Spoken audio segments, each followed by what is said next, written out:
About Aunt Rita and Uncle Johnny. I got a couple of them. They've been around all my life, so I have all the secrets, all the gossip, all the fun, all the great things that you want to know about them. I've probably been there, heard about it. Let's start with simple things with Uncle Johnny. Going back to sharing birthdays. Mine was the 28th. His was the 30th. Carter now shares the same birthday as his great uncle. And we used to fly kites. I remember many times of us flying kites, and that was a tradition. We'd go out, we'd dress up because it was always barely cold, and fly kites. And it wasn't the success of a kite flying, it was just the craziness of flying a kite. As later years went on, he took me to my first Bears game. Sitting in there with the Weber group, with 40 people. With older people than me, younger people than me, sitting in the skybox with Aunt Rita, looking at me and saying, "Be good now, you're sitting next to Mr. Weber." I was like, who the heck is Mr. Weber? He's the president of True Value. Be careful what you say.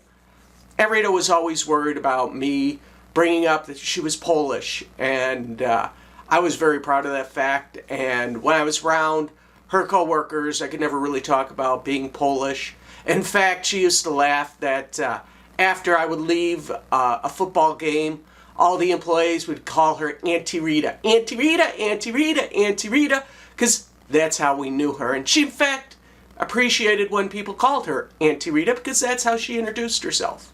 She always introduced herself. That is something that I always found interesting. She would always introduce herself, always ask who you were. She wanted to call you by name if it was a store clerk or if it was a family member. She always wanted to make sure she got the name right. If you hosted a party, and we hosted many parties, she always would call and say, "Thank you for having us over. Thank you inviting me." And we'd be like, "Aunt Rita, you're family. Why wouldn't we invite you?" But she always gave a good compliment. Uncle Johnny taught me the skill of pausing and building that anticipation. I remember as a child asking my uncle so many times questions, and he'd sit there and go, "Yeah." And I'd go, "Uncle John," and I'd repeat the question. He's like, "Yeah, hang on, I'm thinking." And then he'd give the answer. And it wasn't years later that when I was in college, he told me what he was doing. And the secret was, if you want people to listen to you, pause, and people will stop and listen. Whew. All right, this is take 3. We're going to get through this without crying, without doing. So we're talking about Aunt Rita and Uncle Johnny here for a moment. This is tough for me, but I'm going to push through it. All right, let's start off with some craziness that you may not know about Aunt Rita. Aunt Rita, back in the day, had a beehive. She always wore her hair up. You couldn't mess with her hair. She had a pillow that she slept on her side, would wake up, barely touch her hair. She went to the beautician at least once a week. Everybody realizes that. She loved her martinis. She loved her after-dinner drinks. There was a time at the Chicago Yacht Club that both me and my sister thought it was cute. After a couple drinks, we went walking out. She hit the fresh air, and she's like, "Wow, the fresh air is getting to me." And me and my sister just kept pulling her from side to side as we walked her to the car. By the time she got to the car, she was totally bombed. That evening, she ran around the house wanting to learn how to dance because both me and my sister were teaching disco, and she always loved to watch us dance. So she was like, "Teach me how to dance," and she wanted to move, and she'd be doing stuff, and in Aunt Rita style, she would do whatever she wanted. And, you know, it's like, "Aunt Rita, this is what..." She's like, I'm the boy, you teach me the boys part, woo!" She just had a great time. I'll always remember that, coming from the Chicago Yacht Club. Times of her, got yelled at multiple times and knew I was in trouble when I heard my middle name, Dale Edward. I went through a phase that I basically would always tell her no. She would ask for something, I'd tell her no, and she'd go, "Damn it, Dale Edward, just get over there and do it already." And Mom would always chime in. She goes, "Rita, he's just screwing with you. He's already doing it." I always had fun getting under my aunt's skin a little. If you know me, I never took any guff from my aunt. I always stood my ground with my aunt. That was a relationship we had. A lot of fun, a lot of love, a lot of respect between the two of us. She always told me to be a big, to be one of the big boys, you had to stand in the corner and pee with the big boys, and that's what she did at work. And she didn't take any gruff from anybody.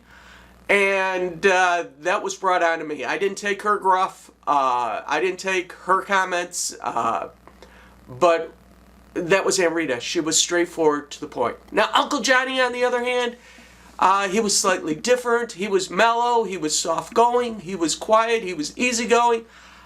I think maybe once he ever yelled at me. And I can't even recall if that's true or not. He never, ever raised his voice, said anything mean. Very nice individual. Loved his Chicago Bears. As I said, he took me to the Chicago Bears games. We went numerous times. That was our fun outing that we did. We went fishing up in Wisconsin a couple times with his friends. I was basically their kid. I would vacation with them. We'd go up there. I'd spend a day or two with them up in Wisconsin, and it would be a changeover. I would stay a couple days. Mom and Dad would pick me up the next couple weeks. So, I mean, they were my second parents. I learned so much from them. I miss them so much. I mean, there's crazy stories about Aunt Rita when she would go to the Bahamas with her boss. She actually thought she was going to get fired once, and she was screwing around with Mr. Stevens, the owner of Weber Kettle. She actually, they got drunk and they were goofing around, and Mr. Stevens went to sleep, and she thought it'd be funny to paint his toenails with nail polish. Apparently he didn't think it was funny, and she thought she was going to get fired. That's when Aunt Rita and Uncle Johnny would go down almost every year. Geez, for almost 5-6 years, they'd go down to Nassau, and they'd cruise the Caribbean. Then they did Europe. They went to Europe. They went to Hawaii. So they did a lot of traveling. And they did a lot of that traveling before I was really around, because once they got Door County, that's where they lived. That was their palace. That's where they went. When Uncle Johnny retired, that was the place he went to all the time.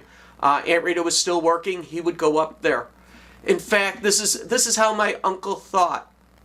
He actually calculated how much toilet paper they needed for an entire year up in Door County, and went to Costco, bought the entire toilet paper that they needed for the year, and stocked up, and had nothing but a closet full of toilet paper. And his concept was, why do I want to go to the store to get toilet paper when we could just have it here, enjoy the lake, have fun, and not have to go grocery shopping? That was his logic. And it fell into play when Aunt Rita, who was a hoarder of stuff, when it came to buying things. As a latchkey kid, her big sister, my mom, raised them as Grandma worked. Their mom worked. And they'd come home from school and they'd lock the doors, and that's where they stayed. So when Aunt Rita got older and she had a job that paid well, she had a tendency to buy. And in her logic of buying one, she bought two, she bought three, because she was always buying one for her sister. And it was always funny, because at Christmas time, you'd get a present, I'd get Mom and Dad something, or I'd get Mom something, and Aunt Rita would be, oh, I hope I'm getting one of those too. You couldn't buy the two sisters without buying them two identical presents. Many Christmases, there would be sweatshirt after sweatshirt after sweatshirt that were identical, that were given out to the guys, because Uncle Johnny got a shirt, Dad got a shirt, I got a shirt. Aunt Rita and Uncle Johnny always made sure that I had more than enough Christmas presents. I think I had 17 to 23 one year of gifts from them that Aunt Rita just loved to go and buy. She'd go into the store, ask the guy for a certain size waist pants, which is, at that time I was a size 28, which was impossible to find. And Aunt Rita would buy 5 of them.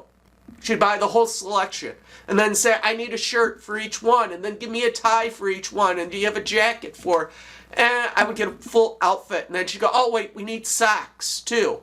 And I would get a whole wardrobe. Every Christmas, I got a full wardrobe for years. And she got me my first suit as a child. So they were a big part of my life. And gonna miss them. Very, very generous people. That's all that pops in my head at the moment.